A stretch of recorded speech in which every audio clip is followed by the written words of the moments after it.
Cette entreprise de prestations funéraires a également une activité de pompe funèbre avec une boutique où elle reçoit des familles endeuillées. Je sympathise avec ce vendeur et lui demande des conseils. Alors? Écoute, ça va, c'est le début, donc faut se mettre dans le rythme et tout, c'est pas forcément évident, mais ça va, ouais, c'est cool. Ça te plaît? Écoute, moi, ce qui m'intéresse plus, c'est tout ce qui est plutôt conseiller funéraire. Donc c'est pour ça que je me suis dit, ça pourrait être sympa d'en parler avec toi. Alors, ce qu'il faut faire au départ, première chose à faire, c'est quand tu reçois une famille, piquer le livret de famille, piquer la carte d'identité. Si tu arrives à garder ça, t'es sûr que la famille, elle aura. Pourquoi c'est important de garder le... Ils peuvent rien faire. Ils viennent, ils demandent un devis, et tu arrives à garder le livret de famille et la carte d'identité. Quand ils sortent du magasin. Quand ils ressortent du magasin, ils peuvent rien faire. D'accord. Ils sont obligés de revenir te voir. Il faut que toi, en face des clients, tu puisses donner l'impression d'être sûr de toi. Jamais douter. Jamais douter. Ouais. Du style, le client il te pose une question à la con, tu leur réponds en étant sûr de toi alors que tu sais que tu es en train de mentir. Comme quoi, comme question-réponse? Bah, du style, vous êtes sûr que le caveau sera fini pour jeudi? Et tu dis, bien sûr, on est professionnels, on va mettre des bus de chauffage dedans.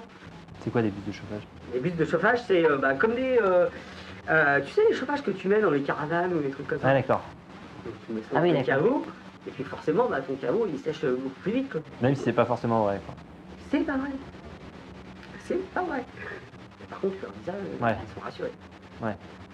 Mais le truc, c'est est-ce qu'il n'y a pas une limite parce qu'on est quand même sur la mort de personne ou ça reste un business et donc il faut faire des chiffres et... c'est ton tchatch. Ok. Et tu sais très bien que toi, ton business, c'est faire rentrer du pognon. Et plus tu vas rentrer de pognon, tu seras payé. Plus tu balances des informations, ils vont s'en prendre plein la gueule. Les informations vont s'en prendre plein la gueule. Tu vas les saouler en 1 heure, 1 heure et demie. Et par contre, ils vont sortir rassurés. Quand tu es libre, on peut faire une simulation. Ah ouais, ça peut être pas mal ça. Ça serait cool que ça le fasse vendredi après-midi. Pas de soucis. Salut. Salut papa. Merci. Bonne soirée. Merci pour les conseils. Au revoir. Salut. Au revoir. En attendant, il me faut retourner à mon métier de porteur, celui pour lequel j'ai été embauché. Les enterrements s'enchaînent, les journées sont longues entre les mises en bière dans les funérariums, les cérémonies à l'église et le cimetière. Avec en moyenne 2 enterrements par jour, plus que le poids des cercueils, ce sont surtout les longues heures d'attente qui usent et fatiguent. Le quotidien des porteurs, c'est généralement 15 minutes d'action pour 1 heure d'attente. En extérieur, été comme hiver, le tout pour un salaire autour de 1 400 € bruts. Bon, allez, on y va, putain, on pourra faire avec Quelques jours plus tard, j'ai enfin un temps libre pour pouvoir retrouver le commercial de la société. Comme prévu, nous faisons ensemble une simulation de devis. En guise d'exemple, il s'appuie sur le dossier d'une famille reçue quelques semaines plus tôt au magasin. Grosso modo, sur un dossier comme ça, là je suis à... je suis à 6006.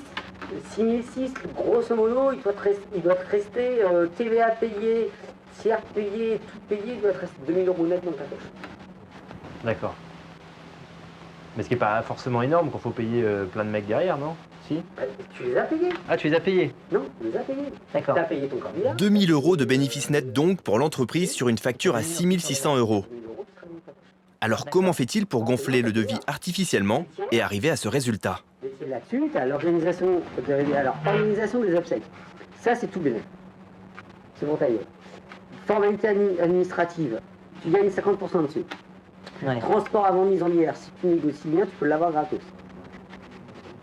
Toilette et habillage. C'est-à-dire que ça, je me fais facturer, mais ça me coûte pas grand-chose, c'est ça que tu es en train de me dire? C'est ça. C'est-à-dire que grosso modo, là, 90 €, c'est pour ta poche. 280 €, tu vas payer 70 € de démarche. 240 € de transport avant mise en bière, ça, si tu négocies bien, tu vas l'avoir gratos aussi. Donc tout ça, c'est ce qui te rentre dans ta poche. Ok. Ça, c'est pareil, livraison de cercueil, c'est que du gras. Ça, c'est la même chose. C'est quelque chose qui va te coûter, grosso modo, on va dire 50 €. Et que là, moi, j'ai facturé 45, 33, 40, 111. Grosso modo, là, tu vas payer 50 € et tu auras rentré 235 €. Le bénéf. Voilà. Après, quand tu reçois les familles, il faut que tu marques des trucs offerts. Ça fait super important, ça. Ouais. Ouais, ils ont l'impression de... Ils disent, putain, attends, Ils ont l'impression d'avoir des cadeaux. il m'offre un truc à 65 €, il m'offre un truc à 340 €, il m'offre un truc à 100 €. Sauf que c'est des choses qui de toute façon sont comprises ou vous acceptez de gagner moins. Non, c'est des prix que j'ai remontés à l'avance. Ah ouais, tu l'as remonté avant sur l'ensemble. J'ai remonté le prix du caveau, Ouais, j'ai compté dans le prix du caveau la semelle, ouais, sauf que je ne l'ai pas fait apparaître sur le devis, d'accord, mais que j'ai ressorti derrière. d'accord, C'est-à-dire que là, logiquement, le caveau, ils auraient dû le payer 330 € moins cher. ouais, J'ai remonté mon prix de caveau de 330 €, mais j'ai offert la semaine. d'accord. Si c'est une personne, tu sens qu'elle peut payer plus, tu l'offres pas, tout court? Ou tu offres toujours un petit peu? Ça ferait toujours. Même s'il y a du pognon. Tu factures d'autres choses? Toujours. Tu remontes certains prix. Regarde, par exemple, le corbillard, là, 400 €, il y a un porteur de compter dedans. Ouais. Là, il n'est pas marqué. Regarde, le porteur, j'en ai compté 4. Ouais. Donc là, déjà, j'ai mangé 110 € en plus. Ouais. Non, je suis arrivé à... Le commercial comptabilise donc un corbillard ainsi que 4 porteurs. Ce que ne sait pas le client, c'est que le prix du corbillard comprend déjà un chauffeur qui porte aussi le cercueil. Logiquement, la facture ne devrait comporter que 3 porteurs, alors qu'il y en a 4 de facturés. Une petite arnaque bien connue dans le milieu. Et en gros, en moyenne, enterrement classique, il a combien? En général, tu vas tourner sur un billet de 3 500, 4 000 €. Mais quand tu as une famille en face de toi, tu connais, ça c'est une famille que je connais. D'accord, Ça, c'est une connaissance. Ils sont venus, je les ai pas mis. d'accord. Et je les ai assassinés. Sans Et je les ai assassinés. trop de scrupules, ni... C'est pas une question de scrupule, c'est une question de... ta boîte, elle a besoin de sous. Demain, tu rentres, tu viens me voir. Je vais me manquer le matin. J'ai besoin de 7 000 €. Je vais avoir 7 000 €. De toute façon, oui, c'est pas Voilà, c'est pas là. C'est pas du bénévolat, quoi. T'es pas là pour jouer sur Teresa. Hein. Si tu montes ton entreprise, tu sais très bien que ton entreprise est pression, il faut que l'argent rentre. Il faut que quand le banquier t'appelle, tu saches lui répondre. Mais est-ce que ça va jusqu'à mentir parfois aux gens ou... Ah oui, oui. Ah oui. De toute façon, il faut que tu te mettes dans l'idée que tu es là pour faire rentrer de l'argent et faire rentrer de l'argent dans la boîte et du coup faire une paye. Ouais. De toute façon, il y a du boulot. Ouais. Il y a du boulot, il y a du pognon à se faire. Il y a... Visiblement, dans ce secteur très concurrentiel, certains n'ont pas de scrupules et tous les coups sont permis. C'est pas compliqué, si tu bouffes pas, tu vas te faire bouffer. La ligne, elle est là. Ouais. Autant que tu sois hypocrite à mort, le dernier des enculés, petit. Ok. Non, c'est intéressant de parler un peu, parce que tu m'as montré un peu des... Ouais, c'est bien. Cette leçon de vente accélérée me confirme que chaque société de pompes funèbres peut gonfler la facture à sa guise et effectuer un devis à la tête du client. Alors comment les familles font-elles pour s'en sortir dans cette jungle de prix?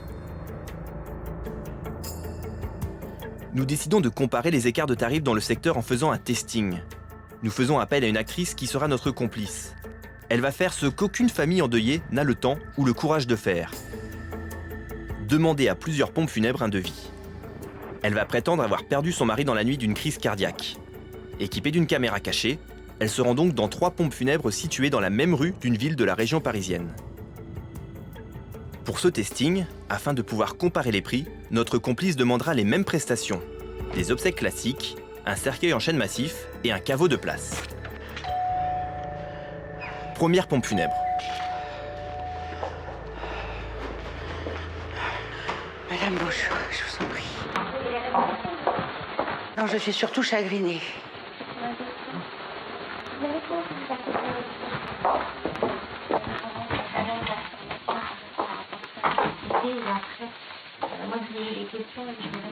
Non, vous savez, je connais rien. En plus, je suis toute seule. Mon fils ne peut pas arriver avant 2 ou 3 jours. Enfin. Alors, donc moi je pars avec vous ce que vous voulez mettre en place à ces obsèques. Je vais m'occuper de toutes les démarches pour organiser les obsèques. Du début jusqu'à la fin. D'accord? Qu'est-ce que vous voulez comme type de sépulture? Il y a 2 choix. L'organisation est très professionnelle. Il faut dire que nous sommes dans une boutique appartenant à un grand groupe. L'ensemble des prestations nous est présenté. Inhumation dans un caveau ou en pleine terre, organisation de la cérémonie, type de granit pour la pierre tombale, tout y passe. Une petite salle est même aménagée pour présenter les différents modèles de cercueils. En tout, l'échange dure près de 40 minutes. C'est l'heure de présenter le devis. Alors, vous avez tout là. Je mets ça là-dedans. Vous êtes gentil avec ça. Bilan de cette première société. Un devis de 7 208 €. Une note assez salée, mais rien à dire sur le service. À aucun moment, notre complice ne s'est senti poussé à dépenser plus que nécessaire. Madame, je vous remercie. Direction ensuite une seconde pompe funèbre, quelques mètres plus loin dans la rue. Ce serait pour avoir des renseignements concernant un décès. Oui. Un décès qui a eu lieu aujourd'hui? Cette nuit. L'entretien se déroule encore normalement. Il reste quand même quelques points à éclaircir au moment du devis, car tous les frais ne sont pas très clairs. Préparation du cercueil. C'est-à-dire, c'est quoi ça? Alors, comme vous avez pu le voir, le capiton et le cercueil sont séparés. Il faut tout rassembler, il faut faire la plaque d'identité. Tout ça, c'est nous qui faisons en fait directement. D'accord, 152 €, ok. 152 € pour préparer le cercueil. Pour avoir fait des mises en bière pendant 15 jours, je sais que ce prix est excessif car il s'agit de placer le capiton et de la ouate à l'intérieur du cercueil. Une opération qui se fait en quelques minutes, mais ça, le client ne le sait pas. Ces frais ne sont pas forcément justifiés, mais ils permettent à notre commerçante de gonfler son devis. Donc là, on arrive à un total de 6 295 €. Le creusant, ah ben, voilà. Avec le creusant. Ouais. Je vous remercie beaucoup. Au revoir. La troisième pompe funèbre, à l'autre bout de la rue, est une petite société indépendante. Je viens vous voir pour un décès, s'il vous plaît. Oui, tenez, si vous voulez bien, monsieur. Merci. À peine installé, le responsable de la boutique se montre très entreprenant. Sachez qu'on s'occupe de toutes les démarches. La mairie, la police, le transfert. Vous n'avez aucune démarche à faire. Nous, on s'occupe de tout. D'accord. Hein? Vous avez le certificat du médecin? Non, je l'ai à la maison. Ah, il m'aurait fallu le certificat du médecin. Vous avez votre livret de famille? Ah non, j'ai rien avec moi. Vous n'avez rien? Bon, à ce moment-là, je vais vous ramener. Je prendrai le livret de famille et le certificat de médecin. Non, je dois y rencontrer après d'autres personnes que je dois aller chercher. Comme je l'avais déjà appris lors de mon infiltration, ici aussi l'objectif est de mettre la main sur le livret de famille pour s'assurer de conclure l'affaire. Et tout est bon pour accélérer les choses. Donc si vous voulez, moi je peux commencer les démarches au niveau de la mairie. Ne m'affolez pas. Moi c'est pour vous rassurer. Vous êtes gentil, mais moi c'est pour vous rassurer. Ce qui va me rassurer, c'est d'avoir mon fils au téléphone. Je vais expliquer tout ça. Et vous voulez qu'on l'appelle d'ici, votre fils? On ne peut pas le joindre, il est au travail.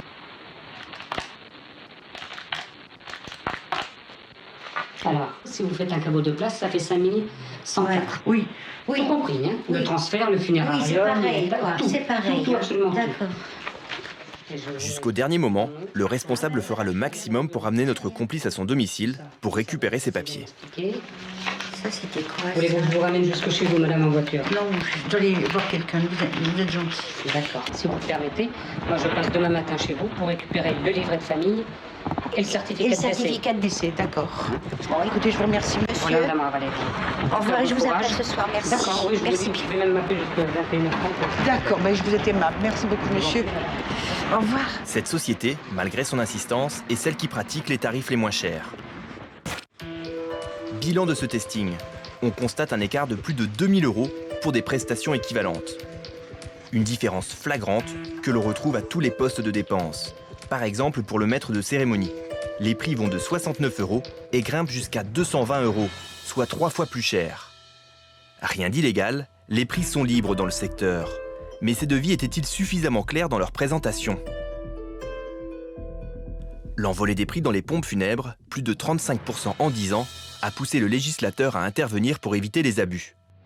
Depuis le 1er janvier 2011, les pompes funèbres doivent établir un devis type pour aider les familles à comparer les prix et les services. Pour plus de clarté, ce devis doit comporter 8 parties correspondant aux prestations obligatoires et optionnelles d'un enterrement. Nous demandons l'expertise à l'association de consommateurs UFC Que Choisir, qui a réalisé en 2011 une grande enquête dans plus de 1000 pompes funèbres à travers la France et récolté près de 820 devis. Selon eux, la majorité des sociétés ne respectent pas cette nouvelle législation. Qu'en est-il des 3 devis de notre testing? Donc ça, c'est le premier devis. On voit tout de suite, par rapport au nombre de parties, il nous en manque. On n'a pas tout. Le transport après mise en bière, je ne l'ai pas. Pourtant, il y a forcément un transport. On a le transport avant mise en bière. Vous voyez, Nadia est obligée quand même de pas mal s'interroger, alors qu'elle connaît quand même très très bien maintenant le marché et les devis des pompes funèbres, puisqu'elle en a regardé et reçu des dizaines et des dizaines. Et il y a là, à la lecture de ce devis, il y a des prestations qu'elle cherche et qu'elle ne trouve pas spontanément. Le deuxième devis, là encore, eh bien, il est... 1, 2, 3. On n'a pas toutes... moi, je dirais qu'il n'est pas conforme non plus, parce qu'on n'a pas toutes les catégories de prestations. Et enfin, le dernier, alors là, on est carrément dans le grand n'importe quoi. Ça devait être des modèles de devis qui doivent dater des années 80. Quand tu regardes, c'est hyper compliqué de s'y retrouver. On ne voit même pas où est le prix global. Alors celui-là, il est carrément non conforme. Donc le verdict, 1, 2, et le troisième, il est là. Le troisième, les 3 devis que nous a apportés, eh bien, ils ne sont pas conformes. Et il y en a 2 qui se rapprochent un peu de la réglementation. Au cours de mon infiltration, j'ai donc découvert comment les devis étaient artificiellement gonflés. Mais les prestations sont-elles bien faites? Pendant les longs trajets en camion, mon collègue continue à me décrire les dessous du métier. Maître de cérémonie, il est aussi thanatopracteur, c'est-à-dire qu'il effectue des soins de conservation, ce qui consiste à remplacer le sang des défunts par une solution à base de formol. Des soins qui, eux aussi, peuvent être source de valse de prix. Nous, par exemple, on facture à un client un soin de conservation 300 €, entre 300 et 350 €, ce qui correspond à peu près au prix du marché. Et t'as des gens, ils facturent ça à 5, 6, 700 €. Enfin, sans scrupule, quoi. Là, si tu veux une illustration, il n'y a pas très longtemps qu'on a fait une arrivée de corps. Donc le gars arrive et c'était le patron de la boîte en question. Il dit qu'il était donc thanatopracteur lui aussi. Donc bah voilà, on discute. Et faut savoir qu'un soin de conservation, ça dure entre 1h15 et 1h30. Et le gars, il me fait, ouais, bah moi je tourne 6 soins par jour. 6 soins par jour, c'est beaucoup. Et le mec, il me fait, ouais, mais bon, des fois, voilà, 25 minutes, 30 minutes, on l'injecte vite fait, et puis voilà, c'est bon. Pardon. Bah oui, quand les corps sont bien, il n'y a pas besoin de trop les injecter, hop, on fonctionne un petit peu, et puis c'est terminé. C'est pas un soin que vous faites là, monsieur, c'est des escroqueries. Dans le secteur des pompes funèbres, c'est souvent l'omerta. Pour éviter de salir toute une profession, on préfère taire un scandale plutôt que de le dénoncer. Mais en interne, les langues se délient. Je vais finir par connaître le nom d'une société souvent montrée du doigt pour ses mauvaises pratiques. J'apprends qu'un de ses ex-salariés, que nous appellerons Tony, accepterait de parler à un journaliste. Je le contacte et lui explique que je mène une enquête sur le sujet. Il accepte de me rencontrer discrètement. Il vient juste de quitter le milieu du funéraire, dégoûté par les pratiques qu'il a découvertes dans la société où il a travaillé pendant 3 ans. Un an avant de démissionner, déjà, je commençais à... Je me sentais plus bien, j'avais l'impression de plus respecter les défunts. Ça me faisait mal au cœur. Et donc j'ai commencé à chercher autre chose. Mais j'ai dit que je garderais des preuves de ce que j'ai vu. Moi, j'ai aucune vengeance personnelle. Si je le fais aujourd'hui, c'est pour les familles, c'est pour les défunts. Et ces fameuses preuves, ce sont des photos et des films d'un soin de conservation que Tony a discrètement tourné avec son téléphone portable. Des images compromettantes pour la société. En théorie, les soins se font soit au domicile du défunt, à l'hôpital ou au funérarium. Une déclaration est ensuite déposée à l'hôpital ainsi qu'à la préfecture pour indiquer où les soins ont été effectués. Tony a vu que ce n'était pas toujours le cas. Ça a commencé en fait, on devait aller chercher une dame qui était décédée à l'hôpital. Donc on est parti la chercher. On l'a ramenée, donc le responsable nous a dit de la ramener au bureau, qu'on ferait le soin de conservation au bureau. Donc on a dit à l'hôpital qu'il n'y avait pas de soin de conservation. Pourtant il y a une déclaration de soins qui a été faite au niveau de la préfecture de police. Le patron de la société aurait donc menti à l'hôpital pour gagner du temps et économiser la location d'une salle de soins. Il aurait également fait une fausse déclaration à la préfecture en prétendant avoir fait des soins à l'hôpital. Mais il y a plus grave. C'est un soin qui est fait où, ça? Dans le garage de la société. Voilà, donc là on a bien la personne qui est allongée, donc qui est en train de subir le soin de conservation. Et là, voilà, le thanato, donc qui est en train de faire son boulot, qui On voit bien que la vidéo, c'est la personne qui est en train de... On est en train de faire le soin de conservation. Là, on a donc le camion avec la partie frigorifiée. Là, on a tout le garage. Donc là, on voit bien que voilà, c'est une toiture. C'est vraiment un truc qui est pas... Au niveau hygiène, qui est immoral. Là, on a toute la vaisselle donc, des chauffeurs. Et quand on va un peu plus loin, qu'on va voir un peu plus loin, voilà. Alors, là, on a les toilettes. Les toilettes du personnel. À quelques mètres de là. Même pas 2 mètres. Et moi, j'étais entre la personne et les toilettes, qui a vraiment pas beaucoup de place. Pas d'hygiène et irrespectueux pour le défunt. Enfin, toujours dans un souci d'économie, 2 corps ont été transportés dans le même camion alors qu'il n'y avait qu'un seul caisson réfrigéré pour 2 cercueils. On a mis les 2 dans le camion, donc le cercueil au-dessus avec toutes les fleurs autour pour camoufler, et la dame à l'intérieur. Et il n'y a pas de coupure entre nous et le caisson. Donc la personne, elle était quasiment à notre contact. Les 2 familles ont payé plein pot, alors qu'ils ont utilisé qu'un seul camion et qu'un seul chauffeur. Résultat, un des 2 corps a fait plus de 700 km hors d'un caisson réfrigéré. Avec un collègue journaliste, nous décidons d'aller voir cette entreprise pour y rencontrer son responsable. Une entreprise qui n'aime pas les curieux et qui sait que Tony, son ancien employé, parle à des journalistes. Dans ce petit milieu, tout se sait très vite. Bonjour monsieur. Je suis journaliste. Oui. Ici, je voudrais rencontrer le responsable. Il n'est pas là. Il n'est pas là? Non, pas, vous savez pourquoi on vient. Non, je sais pas, on va monsieur. Non, rien à dire, monsieur. Il n'y a rien à dire. Vous l'appellerez, monsieur, s'il est là, qui veut vous recevoir, il vous recevra. S'il y a quelqu'un qui dira quelque chose, c'est lui, c'est nous. Si les employés sont bien là, le patron semble avoir disparu. Au revoir, messieurs. Merci, au revoir. Merci, au revoir. Malgré nos nombreux messages, pendant plusieurs semaines, il ne rappellera jamais. Tony a alerté l'agence régionale de santé et la sous-préfecture en leur écrivant une lettre. Nous contactons les responsables de ces institutions pour en savoir plus. C'est pas le premier courrier de signalement entre guillemets que la préfecture reçoit, et donc il y a déjà eu sur cette société plusieurs inspections de réaliser. C'est donc une société qui est connue de nos services. Premier rapport sur des déchets d'activité de soins, ça datait de l'année 2007. Il y a eu un nouveau signalement en 2010. Ça fait plusieurs années qu'on suit le dossier de près. Et ça, en fait, dans les années précédentes, en gros, il n'y avait pas eu de preuves suffisantes pour... Alors, on avait fait, nous, une inspection, mais inopinée. C'était en mars 2011, oui, assez inopinée. Et lors de cette inspection inopinée, il n'y avait pas eu de dysfonctionnement majeur de repérer. Ouais, de toute façon, c'est le genre de choses qui est, à mon avis, qui n'est pas évident hein, pour prendre en flagrant délit un acte. Complètement. Oui, il faut vraiment tomber au moment pile où éventuellement il y a un dysfonctionnement et encore. Cette société est donc sous étroite surveillance. En attendant, faute d'être prise en flagrant délit, elle continue d'exercer son activité. Au cours de notre infiltration, nous avons appris qu'une autre société de pompes funèbres serait allée encore plus loin dans des actes de malversation et qu'elle fait l'objet d'une enquête de police approfondie. Différents témoins ont ainsi déclaré à la police des choses à peine croyables. Des clients auraient été menacés, des employés auraient été obligés par leur patron à fouiller chez les familles pour récupérer les papiers. Il y aurait donc de nombreuses pratiques illégales. Je vais partir à la rencontre de ces témoins. L'enquête est sensible car elle impliquerait des services de police.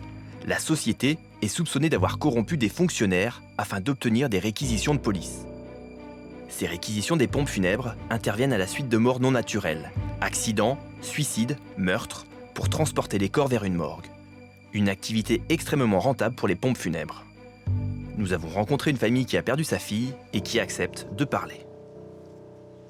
C'est ignoble de profiter de la peine des gens pour les escroquer. Je trouve ça ignoble, c'est scandaleux. Quand vous apprenez que votre fille est morte subitement, surtout dans des conditions dramatiques, hein, c'est des bêtes ces gens-là. Ouais. La société incriminée a tout d'abord transporté le corps de leur fille dans un funérarium à près de 30 km de distance. L'objectif aurait été de le rapprocher de ses locaux pour s'assurer que la famille passe forcément par eux pour gérer les obsèques. On a su que le corps se trouvait à qui nous a paru bizarre. Pourquoi alors qu'il y a des funérariums bien plus près. À partir du moment où il y a quelqu'un qui a été, comme c'est le cas de ma fille, découvert chez elle, automatiquement, c'est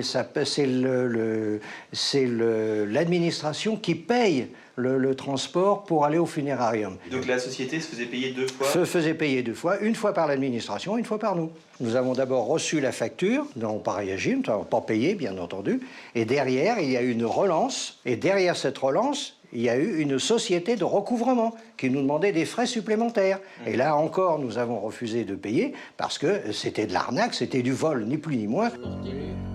Autre fait troublant pour cette famille, ce ne serait pas un hasard si la police a appelé cette société en particulier. Il y a une collusion avec le commissariat. Car moi, j'ai quand même demandé au commissariat pourquoi et de quel droit le transporteur avait décidé de l'emmener. Et ils m'ont répondu derrière que ce n'étaient pas eux les décisionnaires, ce qui est totalement faux, car dans la réquisition à personne, c'est l'officier de police qui a signé et demandé le transport. Donc le commissariat est dans le coup. Certains commissariats de police seraient donc de mèche avec cette pompe funèbre pour les appeler en priorité sur les réquisitions. Un ex-salarié de la société confirme ces échanges de bons procédés. Il fallait absolument que la police nous appelle en priorité pour qu'on puisse récupérer un maximum de corps de requises pour pouvoir justement récupérer ensuite les convois pour que la police puisse nous appeler en priorité. Notre patron leur faisait des petits cadeaux, donc il y avait une distribution d'objets publicitaires pour les commissariats. Il y avait des cadeaux, des enveloppes, des caisses de vin, du champagne, surtout aux OPJ qui s'occupent des affaires mortuaires. Voilà, et ces personnes nous disaient bien remercier notre patron. Ça concernait pas mal de commissariats.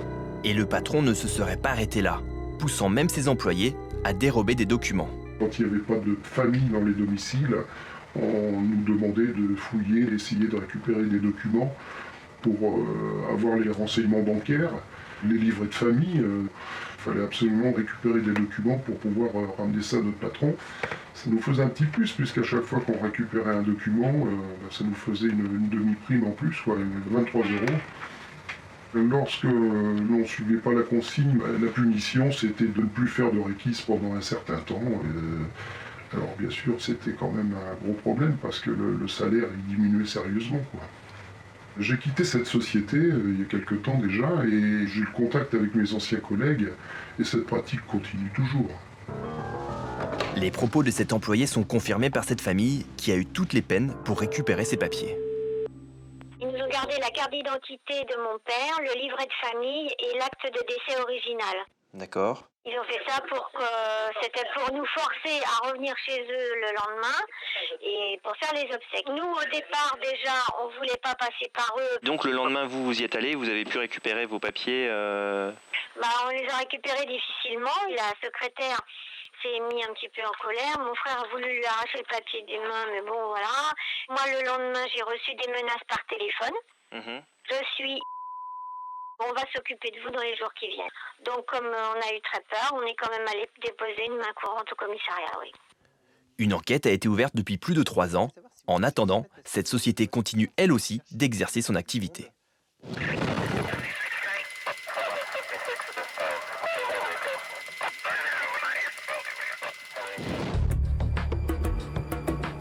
Pour continuer mon infiltration, je parviens à obtenir un stage dans une nouvelle société. Je vais découvrir que les pompes funèbres ne sont pas les seuls responsables des abus dont les familles sont victimes. Bonjour. Nous sommes appelés par une maison de retraite pour transporter le corps d'une personne décédée vers un funérarium. Selon la loi, c'est à la maison de retraite de payer ce transport ainsi que les 3 premiers jours de funérarium.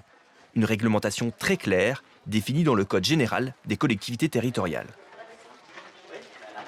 Une obligation rarement respectée par les maisons de retraite qui font souvent payer ces charges aux familles. Mon collègue, chargé de faire ce transport, a donc régulièrement des problèmes pour faire signer les papiers de prise en charge. La discussion s'engage dans l'ascenseur avec une des responsables de la maison de retraite.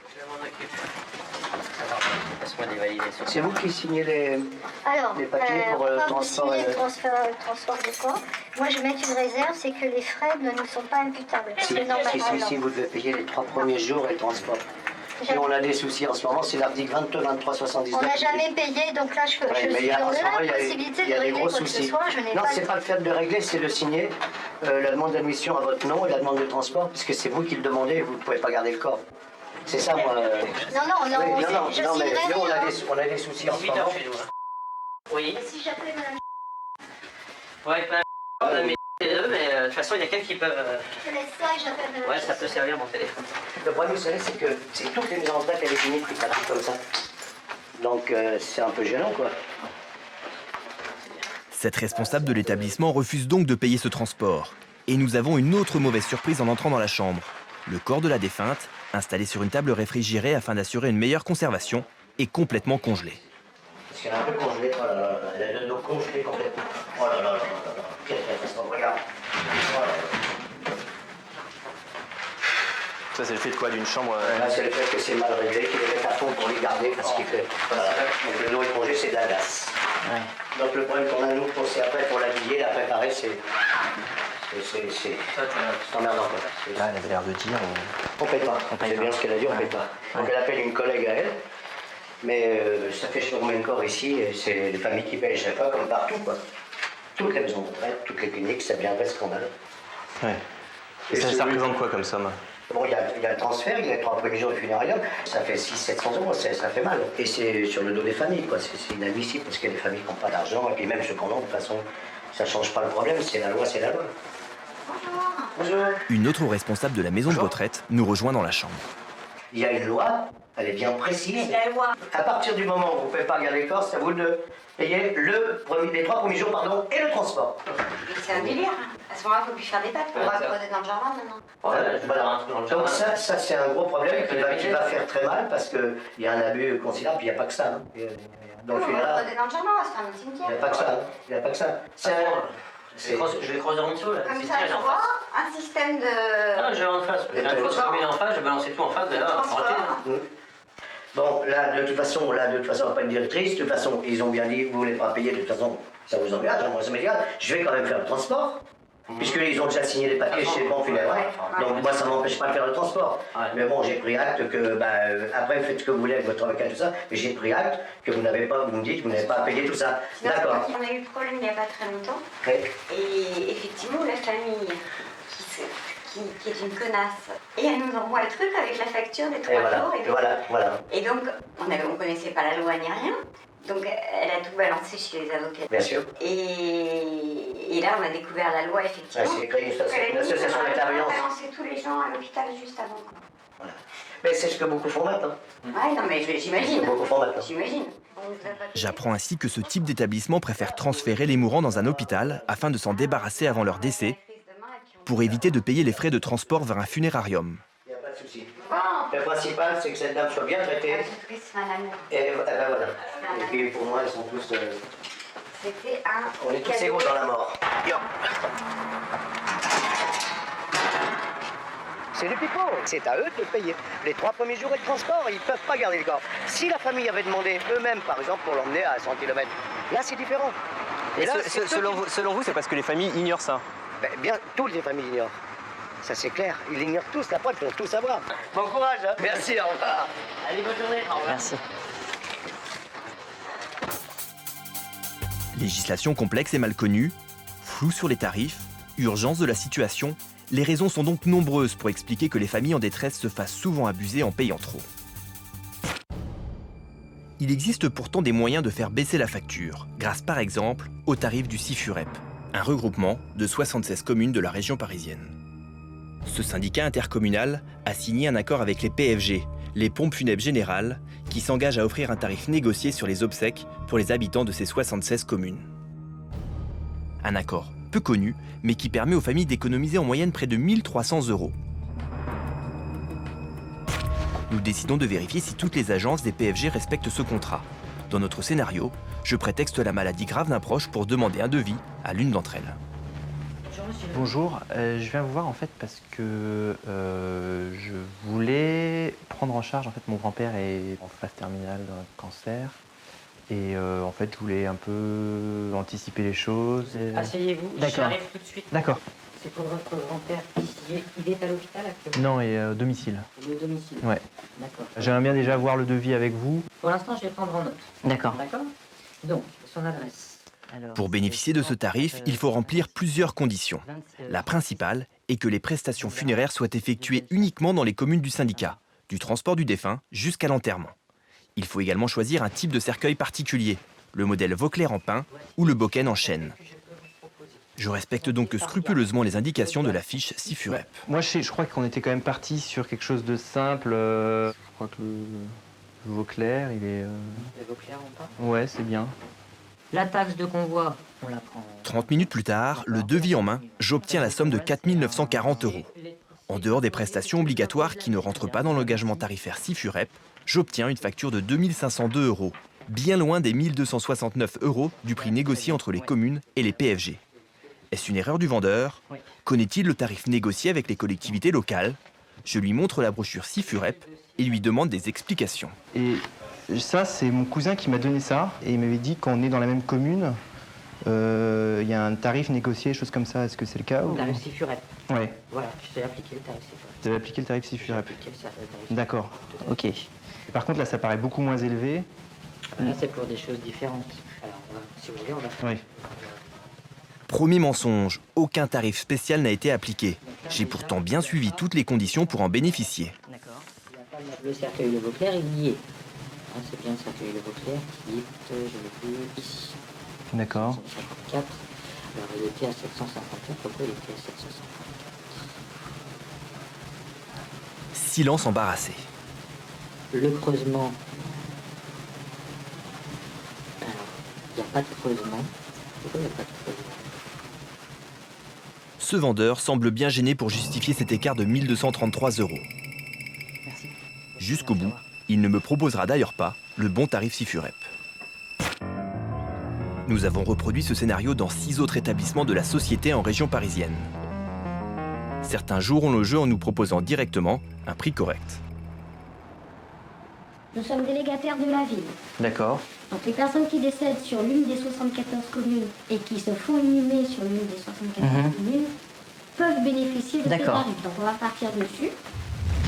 On a un accord avec les villes, avec certaines villes de 92, qui font que lorsque vous choisissez un certain type de cercueil, vous avez droit à une remise de 1 200 €. D'accord.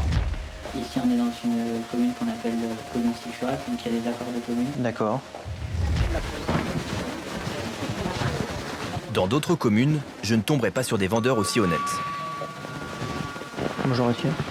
Et donc ça fait en tout 5 399 €. Ok, bon bah merci beaucoup. Je vous prends ça. On ne me propose pas ici le bon tarif. Voilà.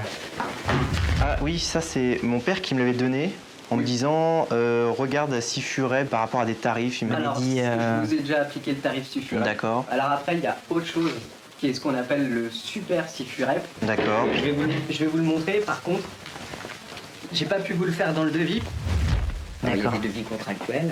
D'accord. Pour les personnes plus nécessiteuses. D'accord. Ça dépend après comment ça répond. Et là, pourquoi le montant, pourquoi il est différent? Parce que c'est un devis contractuel. D'accord. Et ça veut dire quoi? Personnes plus nécessiteuses, où il y a des efforts qui sont faits. D'accord. Mais si des gens choisissent d'acheter un caveau à 3 000 €, c'est sûr qu'on ne peut pas tout faire. D'accord. Et il y a des conditions Un argument fallacieux. Ce commercial nous explique ici qu'il n'applique pas le tarif SIFUREP aux clients qu'il juge suffisamment aisés. Ce qui est faux. Tout le monde doit pouvoir en bénéficier. Au final, 4 des 7 agences PFG n'appliqueront pas le bon tarif. Certaines en oubliant volontairement de nous en parler, d'autres en nous le refusant. L'accord signé entre le syndicat de communes et les PFG est donc loin d'être respecté. Nous avons pris rendez-vous avec la directrice adjointe du SIFUREP pour lui donner le résultat de notre testing. Là, c'est tous les devis qu'on a fait faire. Ouais. Et en fait, il y en a 4 donc, qui n'ont pas proposé ce tarif. Et quand on leur expliquait aussi après on sort la petite brochure, il y en a encore certains qui disaient mais non, vous ne pouvez pas bénéficier de ce tarif SIFUREP. C'est quelque chose. Et ils vous donnaient une raison? Il y en a un qui nous a dit que c'était selon les ressources des familles. Non, c'est absolument pas du tout. Alors, c'est absolument pas selon les ressources des familles. Mais c'est intéressant que vous me donniez.